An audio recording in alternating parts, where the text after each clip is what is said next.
It is precisely at those times that communication is most vital to achieve your goals, that conversations break down most dramatically. That's why difficult conversations are scary. The stakes are high. There's a high cost to fail. And yet, that's when failure is most likely.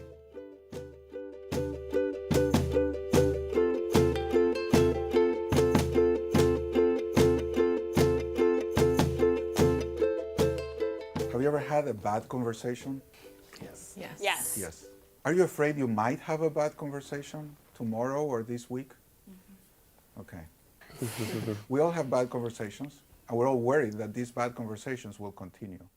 So if we can step confidently into these conversations knowing that we can manage the process, then a whole new world opens up. If I push and I say, you're wrong, what do you want to do? You're wrong. And what do you think I want to do? Push back. Exactly. You're wrong. No, you're wrong. Okay. So now we escalate. Everyone's spending a lot of energy, and where are we going? Nowhere. Nowhere. We're pushing with our hands, and we're pushing with our words.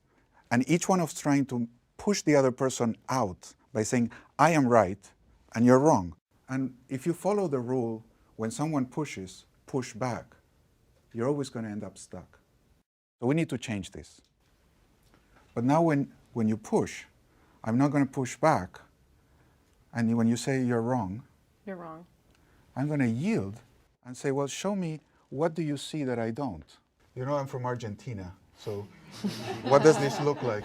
Tango. I'm going to turn this into a dance. I mean, she thinks she's right. And she's seeing something I don't because I think I'm right. So the first step in this conversation is for me to look genuinely and say, oh, that's what you're seeing. I couldn't see it because it was behind me. Now she's going to give me permission to say, can I show you what I see that you haven't seen before? So let me show you. And here, now I'm going to turn a little more. You see, this was behind you and you couldn't see it. You want three things out of a conversation. You want to feel good about yourself. You want to relate to the other person positively. And you want to achieve your goals. Get something done, solve a problem. We're going to call these three domains the I, the we, and the it. I is how I feel inside. I want to be proud of myself. I want to feel good. We is how you and I relate. Openly, respectfully, kindly. And it is, well, how are we going to solve our problems?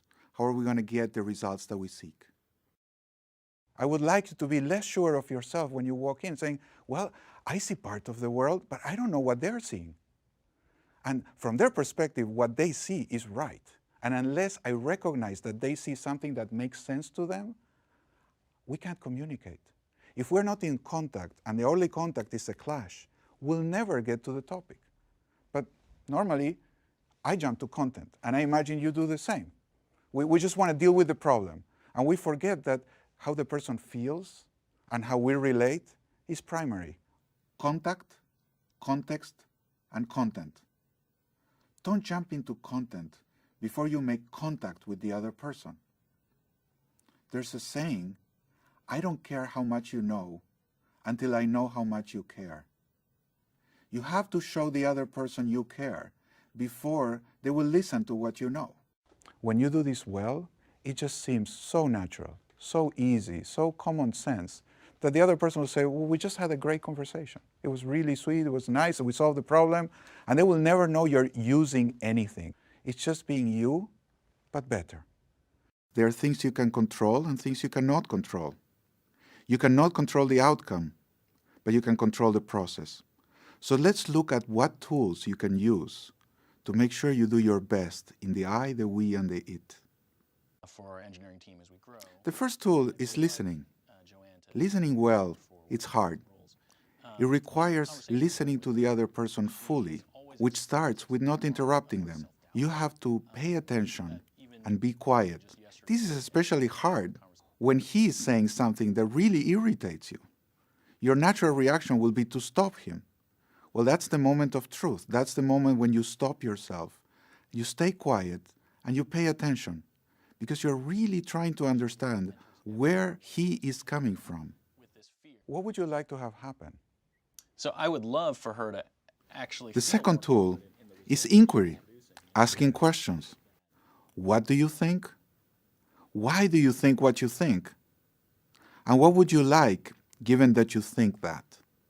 After you listen, you have to let the other person know that you heard what they said. Well, let me make sure I understand. You're thinking about promoting her, and she's thinking she's going to get fired. Exactly. So there's this So you summarize what he said and ask him, did I get what you wanted to tell me?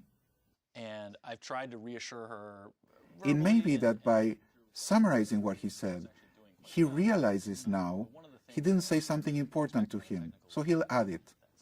This is a way for you to allow the other person, your counterpart, to share his deepest truth with you. That's a feel great that thing to sometimes. want. Yeah. And it's totally out of my control. I can't help you do that. The next step of the conversation is to validate. You have to acknowledge that what they say is reasonable. You might be screaming inside, this is crazy. And maybe it's crazy for you, but I guarantee it's not crazy for him. That's why he's saying it. So let me try something. I like to. Now comes the crucial part, is to express your view safely. There's safety in I. When you speak in first person, you're not imposing your view on the other person. You're simply telling them what you think or what you feel. Notice the difference between you don't know what you're talking about and I don't understand what you're saying. Here's a suggestion. What if we... The next step of the conversation is to actually engage in a negotiation. You want to resolve the problem together.